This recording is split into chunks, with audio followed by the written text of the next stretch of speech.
Bom dia, crianças, tudo bem com vocês?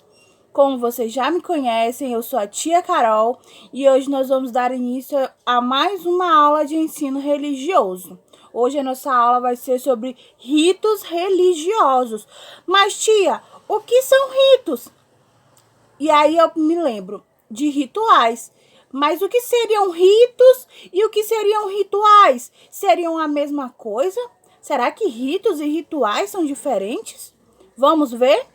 Eu trouxe aqui para vocês uma passagem do dicionário Silveira que diz o seguinte: rito, substantivo masculino, quer dizer cerimônia ou conjunto de cerimônias de uma religião. E rituais, adjetivo, relativo a ritos, substantivo masculino, cerimonial, protocolo. E aí, para a gente entender melhor, eu fui fazendo outras pesquisas para a gente entender direitinho, diferenciar ritos de rituais. E aí eu encontrei o seguinte: o rito é um termo que se refere aos costumes invariáveis, já estabelecidos por meio de regras ou normas de uma cerimônia de determinada cultura ou religião. Um rito é baseado nas crenças das pessoas que o realizam e é uma forma de simbolizar e transmitir as ideias e os conceitos de alguns tipos de mitos. Dentro de uma religião, por exemplo, a existência e a narração dos ritos é uma tradição muito importante para os seus praticantes, para aquelas pessoas que praticam os ritos, de maneira que podem ser aplicados com um objetivo individual ou social. Ou seja, crianças, o rito ele é um conjunto de normas invariáveis, ou seja, que eles não variam, que fazem parte de determinada religião, de determinada crença. E eles podem ser individuais ou eles podem ser sociais. Os individuais têm um local e um tempo utilizado para a repetição do rito, tornando-se elementos sagrados. Ou seja, todos os dias, uma pessoa que tem um rito, ela faz da mesma maneira as suas orações, os seus momentos e em um lugar específico e também no tempo marcado. Vamos supor que seja todos os dias de manhã, vamos supor que seja todos os dias de tarde, vamos supor que seja todos os dias à noite, ou então vamos supor que seja segunda, quarta e sexta. Então, toda segunda, quarta e sexta, essa pessoa vai tirar esse tempo nesse dia para fazer a prática das suas crenças, para fazer a prática do seu rito. E no social, uma vez que o rito pode ser diferente em cada culto por causa da cultura da sociedade em que está inserido. Ou seja, o rito social, ele depende muito da cultura e da crença. Como, por exemplo, os protestantes, eles têm cultos durante a semana, todos os dias, no mesmo dia, eles têm esse culto. Como, por exemplo, terça, quarta, sexta e domingo tem culto. Então, toda terça, quarta, sexta e domingo vai ter culto. Isso é um rito, é uma norma daquela religião, uma crença. Eles acreditam nesse momento. No cotidiano, o termo rito também pode ser utilizado em situações rotineiras sem nenhum vínculo com o misticismo, como, por exemplo, vou te apresentar meus ritos de lazer. Ritos de lazer? Isso mesmo. Isso quer dizer que a pessoa faz determinadas atividades de maneira costumeira para se entreter, se divertir, relaxar. Isso seria um exemplo na nossa vida cotidiana. E enquanto o rito é o conceito por trás, o ritual é a prática do rito, ou seja, a concretização dos costumes, das regras estabelecidas e dos ensinamentos tradicionais é chamada de ritual. Por exemplo, o casamento é o ritual. E o rito é as duas pessoas que resolveram formar uma união e passam de ser solteiro para serem casados. O ritual é o casamento e o rito é a união dessas duas pessoas. Essas duas pessoas quererem se unir para serem uma só, se casarem e passarem de ser solteiro para casado. Vocês conseguiram entender? Quem não entendeu, depois coloca aqui que a tia explica de novo. Hoje nós vamos aprender sobre, olhem só, ritos de passagem. Ritos de passagem? O que seriam esses ritos de passagem, tia? Ritos de passagem são rituais e cerimônias que propiciam a passagem de uma pessoa para uma nova forma de vida ou novo estado social. Esses rituais são ações que se repetem em um grupo e ajudam os indivíduos a organizarem a vida e a darem-lhe um significado por constituírem atos que se repetem por gerações. Acontecem em todas as religiões. O que muda são as suas formas de execução. O significado e o significante continuam o mesmo.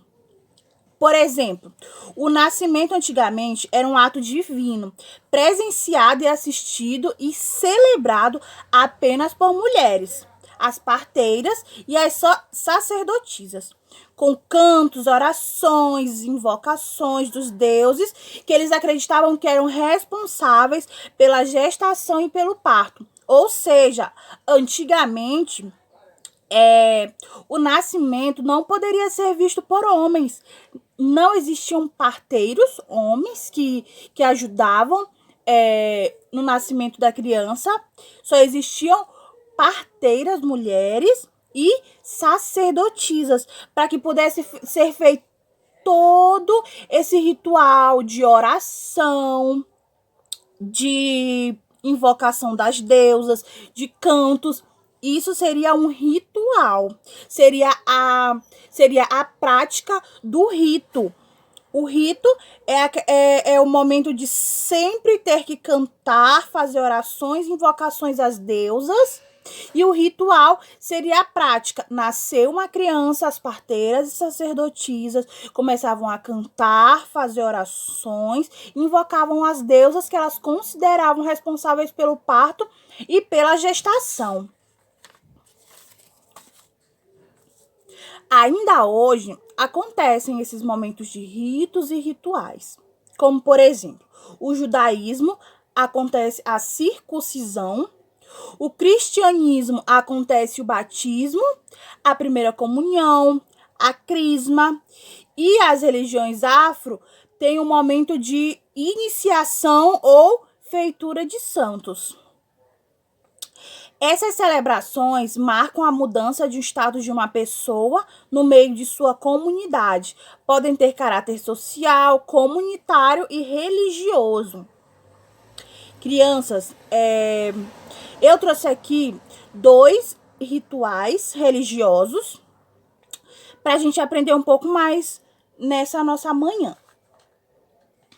O primeiro ritual religioso que eu trouxe foi do cristianismo.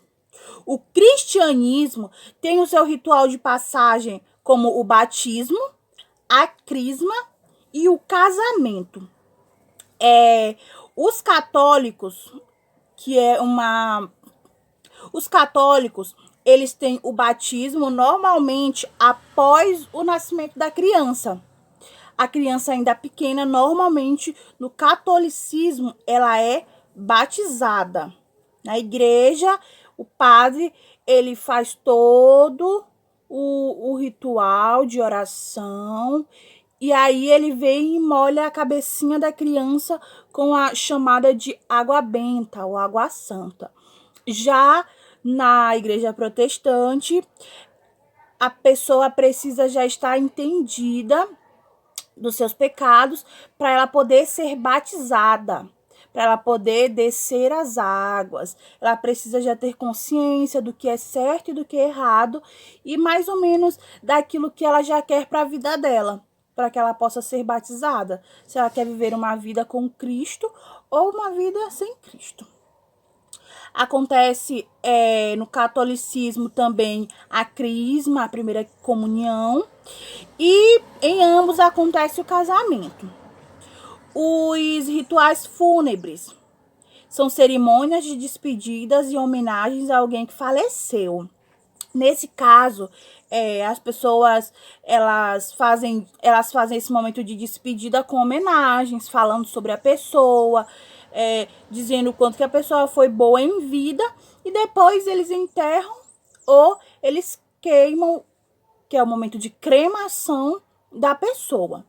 E também os rituais budistas, que eles fazem preces, que ao invés de servir para pedir alguma coisa para Buda, eles utilizam como uma tentativa de combinar os pensamentos íntimos com boas energias. Eles utilizam esse momento de prece, esse momento de oração, de reza, para tentar combinar os seus pensamentos íntimos, as suas vontades com boas energias. E eles veneram Buda e recitam as 3 joias e os 5 preceitos. É como se fosse uma oração para eles, uma coisa, é um rito que eles têm sempre para recitar e para orar, digamos assim. Pode ser no santuário ou no templo. Para eles, Buda, ele não é venerado como um deus. Eles fazem essas homenagens e agradecem por seus ensinamentos, se ajoelhando e prostrando-se diante da imagem. Crianças, eles também têm pessoas, digamos, importantes dentro do budismo, que são os monges e as monjas. Eles levam uma vida de pobreza e vivem das esmolas dos leigos. Os leigos costumam fazer essas doações para os monges, para que eles consigam mais espaço, digamos assim. São os momentos fúnebres deles, os momentos de morte, as pessoas normalmente são cremadas ou enterradas. Os costumes e ritos mudam conforme o lugar em que essa religião é aceita e utilizada. Normalmente, nesse momento fúnebre, os parentes próximos de um agonizante, de uma pessoa que já não está tão bem de saúde, eles tentam ajudar essa pessoa a se preparar para a morte, considerando um estado de repouso abençoado. Muitas vezes, os monges são encarregados pelas famílias de orar pelos mortos e praticar os rituais fúnebres, ou seja, em alguns casos, a família não se responsabiliza por fazer esse momento fúnebre, por fazer esse momento de enterro ou de cremação. Eles direcionam toda essa responsabilidade para os monges, que precisam fazer o momento de oração e fazer o momento de enterro ou cremação. Então, crianças, hoje nós aprendemos um pouco sobre os ritos religiosos, em especial nós aprendemos sobre o cristianismo e o budismo. Nas próximas aulas a tia vai estar trazendo também outros ritos religiosos sobre outras religiões, e eu espero que vocês tenham gostado.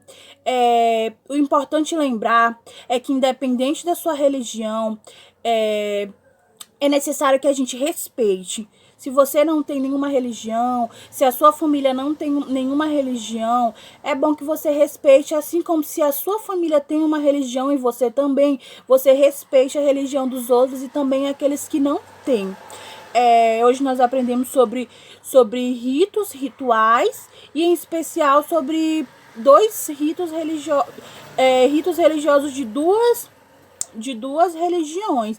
Então é isso, crianças, eu espero que vocês tenham gostado da nossa aula. Se vocês têm alguma dúvida, que vocês possam estar me enviando aqui na plataforma. E é isso, tenham um ótimo dia, beijinhos e tchau!